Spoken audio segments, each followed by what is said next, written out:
Welcome to EPG Pathshala. I am Dr. Anurekhachari, Assistant Professor, Department of Sociology, Savitribai Phule, Pune University. I coordinate the paper on Sociology in India. Today we are going to discuss the module Gender Debate in India. This module has been written by V. Abhinaya, Research Scholar, Department of Sociology, Savitribai Phule, Pune University. In this module, we are going to discuss the whole concept of gender, especially the manner in which feminist movement in India has conceptualized gender and its relationship with caste, class and ethnicity and sexuality.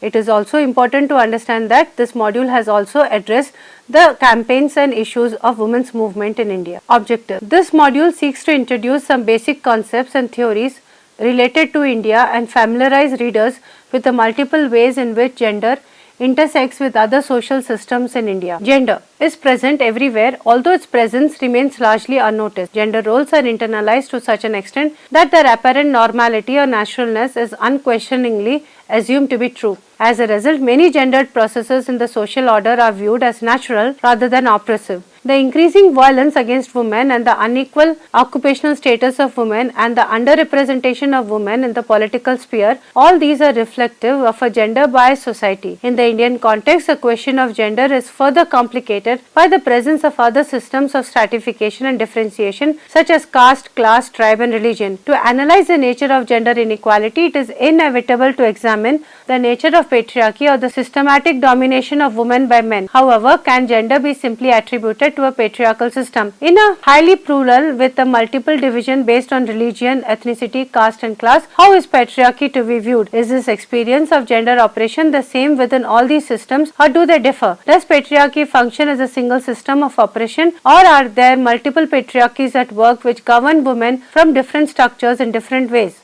This module is divided into three sections. The first section will introduce some of the basic concepts associated with gender, including the distinction between sex and gender, patriarchy, gender roles, masculinity and femininity. The second section examines the various strands of feminist theory which through the use of these concepts have come to challenge gender oppression in its various spheres. The final section will examine how Indian feminist scholars have used these theoretical concepts to analyze the complexities of gender and its intersections with multiple social systems such as caste and class, sex and gender. According to Anne Oakley, the term sex generally refers to the biological characteristics by which human beings are characterized as male or female. Gender refers to the social and socio-psychological attributes by which human beings are characterized as masculine or feminine. However, in recent years, this view of seeing sex as strictly biological, determined and gender as culturally learned has been criticized by queer theorists such as Judith Butler, who argue instead that we should view both sex and gender as socially constructed products. Not only is gender a purely social construction that lacks a fixed essence, but the human body itself is subject to social forces which shape and alter it in various ways. Individuals may often choose to construct and reconstruct their bodies as they please, ranging from exercise to dieting to plastic surgeries and sex change operations. Gender roles and socialization.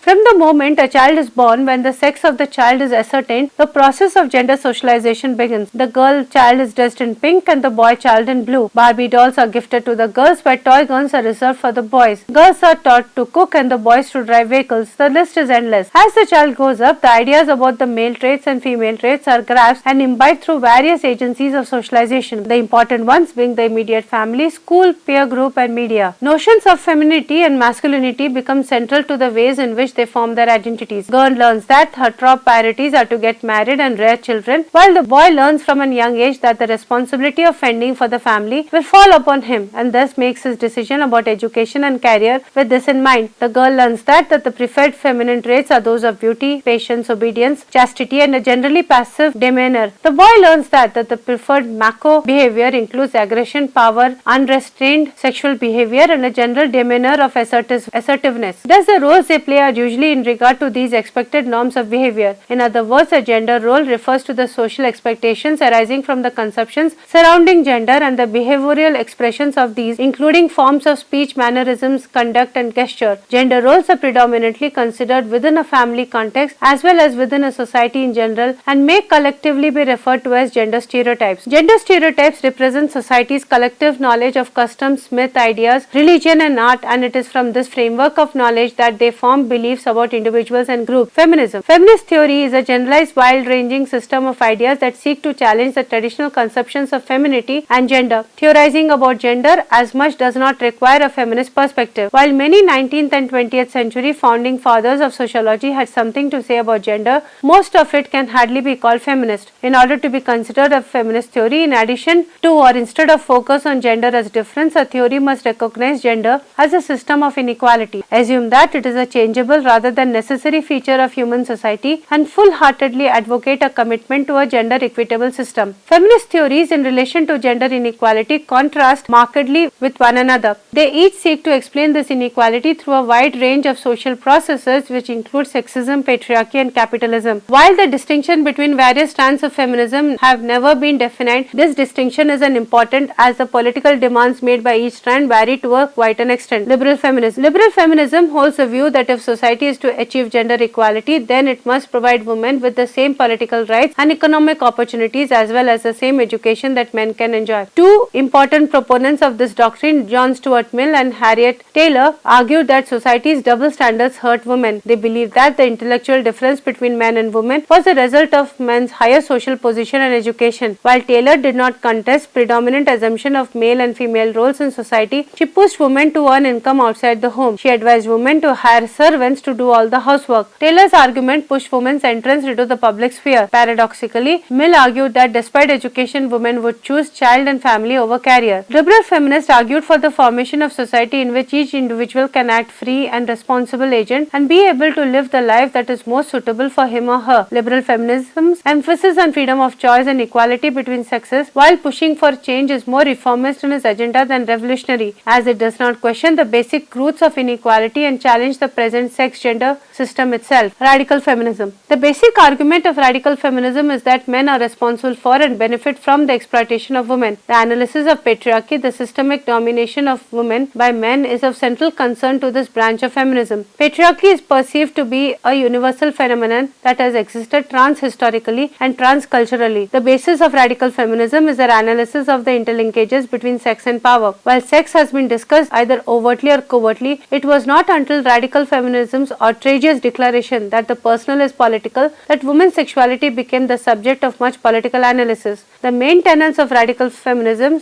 can be stated thus: that women were historically the first oppressed group, that women's oppression is most widespread, existing nearly in every society, that women's oppression is the deepest and hardest form of oppression to eradicate and cannot be removed by other social changes such as abolition of class society. Unlike the liberal feminists, radical feminists demanded an overthrow of the system of patriarchy rather than demanding reformatory changes within the system. They believe that this can happen through a basic consciousness raising among women, which will lead to each woman recognizing her own value and strength, thereby rejecting patriarchal ideals of womanhood, submissive, dependent, chaste, and instead establish ties with other women, strengthening sisterhood of trust, support, appreciation. Once such a sisterhood is established, it would make it easier for women to confront any aspect of patriarchy that they come across. Furthermore, they encourage a level of separatism, with women withdrawing into women-run businesses, households, communities, and so on. Marxist socialist feminism. The argument made by classical Marxist feminists is that the unequal class structure is the basis of women's oppression rather than sexism per se. They claim that in order to understand women's oppression, one needs to analyze the links between women's work status and the woman's self-image. When the initial site of production was the family, women were in control of their lives. However, when there was a shift in the site of production to private property and inheritance, power shifted from the hands of the women to men. Contemporary Marxist feminists also focus on women's work-related concerns. Central to the analysis is the way in which women's institution of family is connected to capitalism. Since the emergence of industrialization and the capitalist mode of production, the notion of productive work, paid labor, is regarded as much more important than unproductive work, unpaid domestic labor. Women's work was trivialized as not real work and was thus given very low salaries and low status on job hierarchies. Socialist feminism developed due to the dissatisfaction with gender-blind character of Marxist thought. Socialist feminists argue that although Marxist feminists explained how capitalism caused the separation of the workplace from homestead, they failed to explain why capitalism assigned assigned women to the homestead and men to the workplace. They emphasized on the need to analyze how capitalism interacts with patriarchy to oppress women. According to Alison Jagger, capitalism oppresses women as workers, but patriarchy oppresses women as women. In this way, oppression affects both her activity and her identity. She theorized that women were constantly alienated in ways that men were not. According to her, women faced alienation in three broad spheres: sexuality, motherhood, and intellectuality. In the first, she becomes alienated from herself, that is, her body is merely an object for the men to behold and enjoy. Jagger also suggested that motherhood can be an alienating experience for women, especially because more often than not, questions regarding when to have a child, how many children to have, how to raise them, and so on are not decided by the women themselves but by the family and the larger societal pressures. Finally, Jagger explains how women are alienated in the intellectual sphere as well. Women are constantly made to feel unsure of themselves, unworthy of expressing their opinions and ideas in public because the place they are told it is in the domestic sphere. It is due to this fact that it is men and not women who have set the thought and the discourse. Postmodern feminism. Postmodernist feminism incorporates ideas from two distinct sets of perspectives: postmodernism and feminism.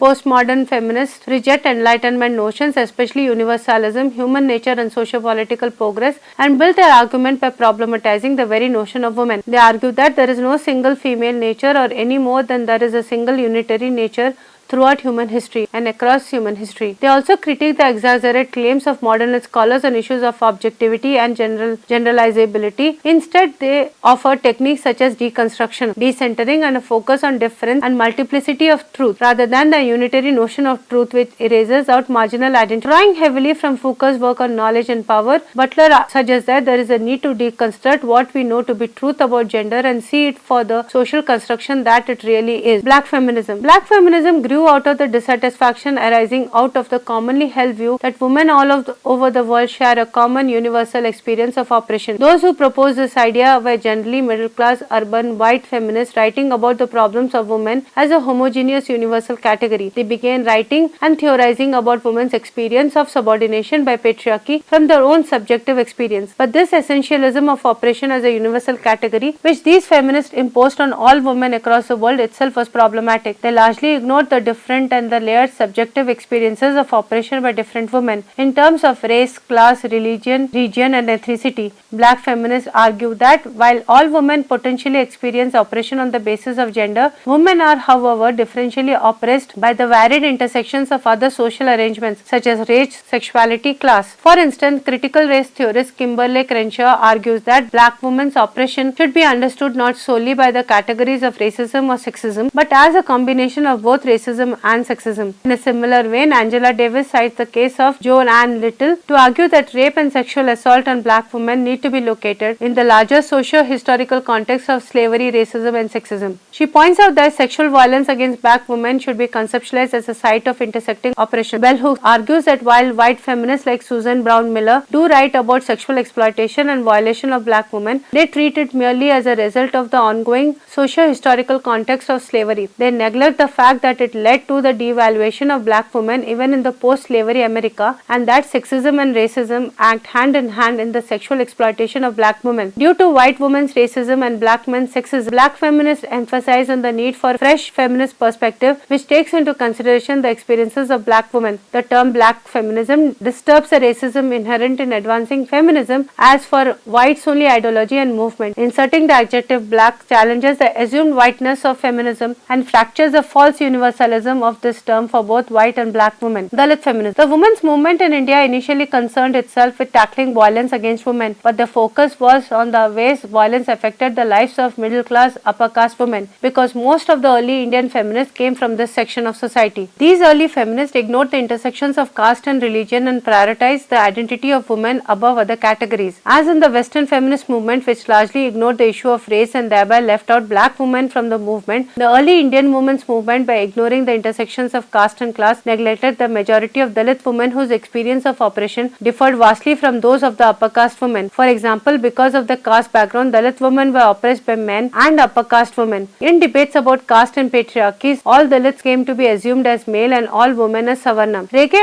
aptly phrased this phenomenon as a masculinization of Dalithood and Sarvanization of womanhood. According to Dr. B.R. Ambedkar, the champion of the Dalit movement in India, as long as the caste system remains, women will continue continue to be subordinated, as the system of caste is inextricably linked to gender oppression. He sees an organic link between the struggle against the caste system and struggle for the liberation of women, argues Pardeshi. Thus, the Dalit feminist movement is a struggle for the annihilation of caste system as much as it is a struggle for the annihilation of the patriarchal system. Gender in Indian society. This section specifically looks at how gender plays a role in different social institutions in India, namely the caste system, the family, occupational setting, and finally the state. These institutions were chosen to demonstrate the wide range of institutions that both shape and are shaped by the category of gender. It ends with a brief note on the women's movement in India and how it contributed to improving conditions of gender relations in various spheres of social life. In India, gender has to be located and understood within a caste-class framework. Uma Chakravarti contends that class, caste and gender are systems which are linked together. The caste system, which is a traditional system of stratification in Indian society and based on the notions of purity and pollution. It functions on the premise that it is through women that caste purity is ensured and maintained, and therefore women's sexuality is strictly controlled and regulated through the institution of marriage. Women were the crucial elements for maintaining the boundaries of these close groups. Chakravarti describes this interlinkage of caste and gender as Brahmanical patriarchy, wherein patriarchal codes govern the caste system, which shapes and in turn shaped by the gender practices. The sets of codes for women differ according to the status of the caste group in the hierarchy of caste, although all women were controlled with the most stringent control over their sexuality. The safeguarding of caste structure is achieved through the highly restricted movement of women. Chakravarti argues women are regarded as gateways, literally points of entrance into the caste system. The purity of women is also essential for maintaining the purity of the caste group, and therefore women's sexuality is strictly channelized into acceptable institutions of marriage and motherhood, wherein both caste purity is maintained and patrilineal succession is ensured. If these traditional breakdown and misogyny, that is mixing of caste, takes place, the Brahmanical texts view this to be the Kali Yuga, a period of great moral degradation characterized by broken families, corrupt women and mixing of caste. To prevent this from occurring, women's subordination was institutionalized in a varieties of ways. On the one hand, coercion was exercised by the family, state and religious authorities. On the other hand, an ideology of consent was propagated where ideals such as the chaste wife were propagated to attain women's compliance to the system. Prem Chaudhary, through her analysis of enforced caste and kinship codes as they played out during the marriage arrangements in rural North India, demonstrates a clear continuity of structural norms present today with the ancient structures described by Chakravarti. She links the increasing violent nature of punishments by caste panchayat to those who break these norms with increasing urbanization and consumerism. Gita locates caste as central to the conceptualization of gender in India, and Rege discusses the shortcomings of understanding caste and women in binary terms. Although all women experience gender-based discrimination, the form and nature of their oppression differs widely based on their caste location. The debate over the women's reservation bill clearly problematizes the posing of women and caste in binary terms. Gender and family. The family has been typically regarded as an institution central to women's life and a site of production and gender inequality.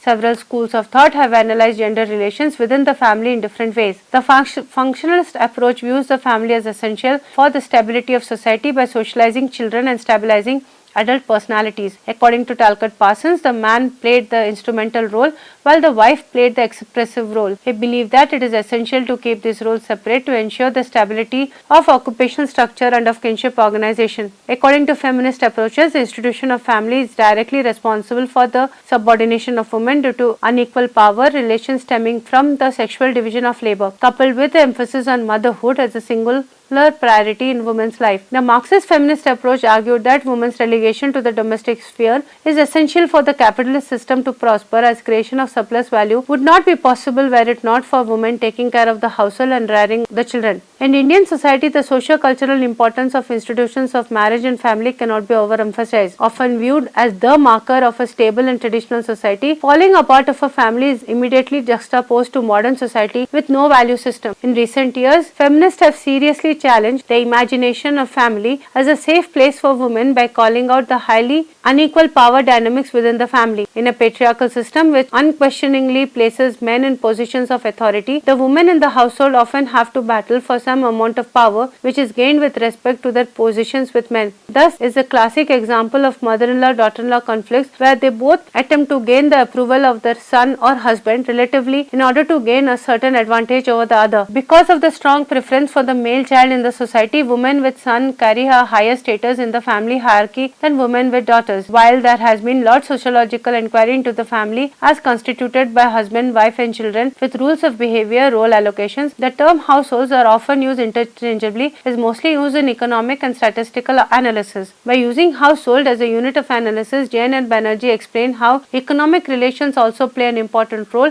within the private sphere and reveal how the household essentially is a microcosm of larger society in terms of unequal distribution of economic power, benefits related to access to resources, capital and gender. Women and work. Three main questions are asked when understanding the gendered processes of work. Why do women engage in paid work less than men do? Why do women get paid less? Why do women engage in different jobs than men? Several schools of thought approach these questions differently. The functionist analysis of work attribute the lesser number of women entering into the labor force to their primary position within the family. As they are viewed primarily as caretakers of children and the elderly, they are expected to stay within the confines of the household and take care of the domestic work. Here the notions of productive work, that is paid labor, and unproductive work, unpaid domestic labor, must be looked at critically and challenged. There is a need to recognize that language is an important component of ideological structures. The notion has led to the process of devaluation of women's work within the household, which includes cooking, cleaning, nurturing and child rearing. To further complicate this notion of domestic labor, Kumkum Sangari suggests that unpaid domestic labor is performed within the framework of lasting personal relationships which are not and cannot be measured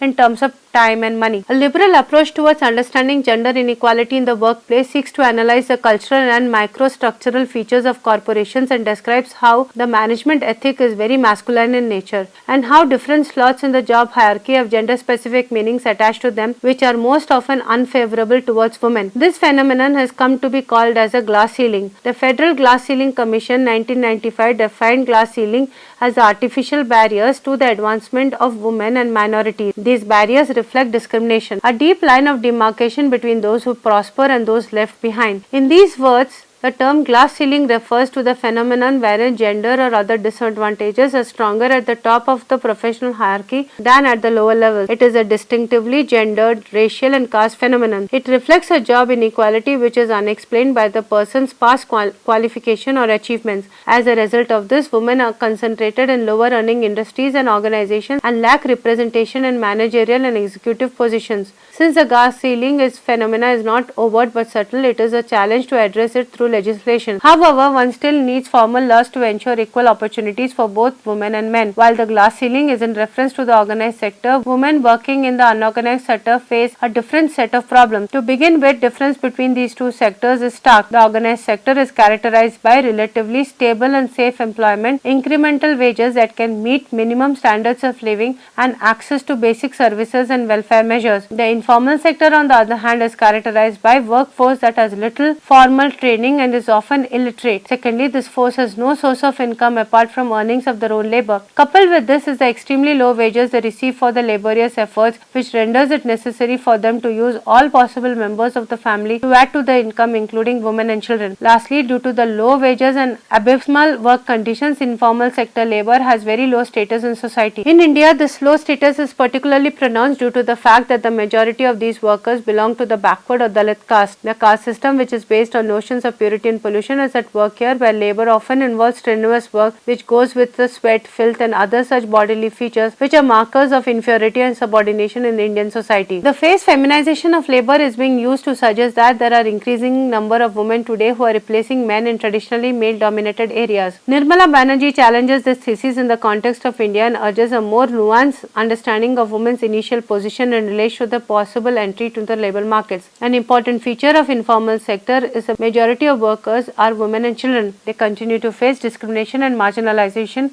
both subtle and blatant, and do not share the fruits of development equally. Ignorance, traditional bound attitudes, illiteracy, seasonal nature of employment, heavy physical work of different types, lack of comprehensive legislation to cover these workers in informal sector, and competition in employment result in deprival of appropriate wages. Wages in the unorganized sector are arbitrarily fixed, often without regard to minimum wage registrations, which adversely affect the income of wage workers in general and women workers in particular. In Indian context, the intersection of caste, class and gender put these women at a very vulnerable position at risk of physical and sexual violence every day. Gender and state. What is then the relationship between gender and state in India? According to Nivedita Menon, two distinctive trajectories have been made by the term gender in India. The first one develops from the politics of caste and sexuality and seeks to destabilize the prevalent gender norms of society. The second trajectory is linked to the state through its policies involving gender and development, wherein the concept of gender is domesticated and come to be understood as a synonym for women. Before independence, the state attempts to amend gender-based discrimination in society involved legislation through the colonial government towards banning sati, dowry, raising the age of marriage, etc. Post-independence, gender issues were for most part neglected in the face of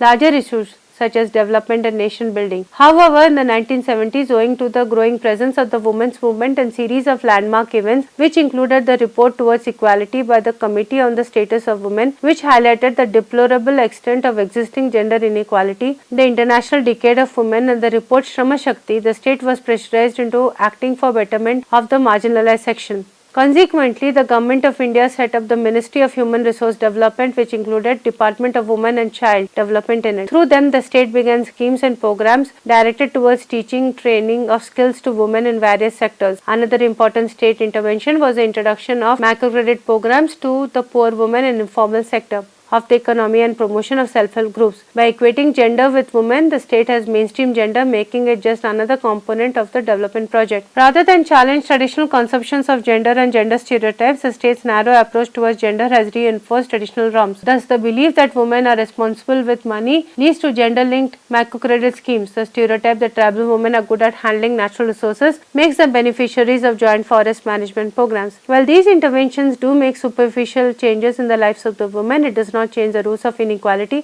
which stem from sexual division of labor. Another area of contention between the state and gender is over the question of population control and national demographic. The steeply declining sex ratio has ensured that lot of attention has been given towards women and prevailing conditions of gender inequality. However, the attention is not on the quality of lives of these women but on the reproductive health of these women, stemming from a concern over the stability of the patriarchal family and the larger nation as a whole. Thus, one of the schemes announced by the government in 2007 was the opening of centers where people can abandon unwanted daughters instead of aborting them, clearly revealing their interest in preventing female feticide is solely to combat a sex ratio that could be detrimental to nation stability. Bina Agarwal contends that assumption that women are or should be primarily housewives, mothers, secondary earners permeates most policies of the modern state and is reflected in its justification of a discriminatory wage structure, a double burden of work and disparity in access to resources. She points out that an analysis of the gender ideology perpetuated by the state reveals its singular preoccupation with two particular aspects, the domestication of women and the control over the female sexuality.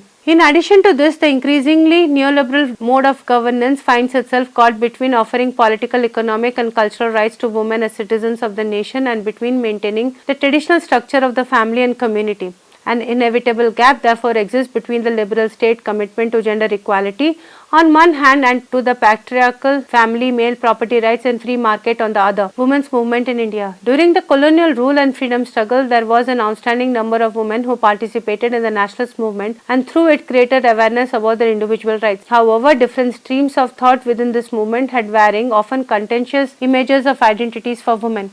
After gaining independence, the Indian Constitution assured political, economic and cultural rights for women, argue Agnihotri and Mazumdar. Ironically, there soon developed a conflict between these new rights and the traditional value system of long-standing patriarchal social order. Due to the inferior position of women in such an order and the state's newfound emphasis on the development project, women gradually started fading away from the political scenario. This led to the disintegration of women's movement and fading of women's question from the public sphere. However, this movement was revived in the 1970s owing to the socio-political climate of that period, which included the crisis of the state and government in the 1970s, resulting in the emergency. In addition to this, post-emergency upsurge in favor of civil rights and burgeoning women's organizations in the early 80s also created conditions for the revival of women's movement in India. One of the first issues that women's movement looked into was gendered violence. The cry against the increasing incidence of violence against women became the rallying point for the movement. They scrutinized the structural violence in the society which was perpetuated by institutions of the state, community, family and society at large. Although their work has made significant changes in both legislation and creating awareness about gender inequality, there is still a long way to go.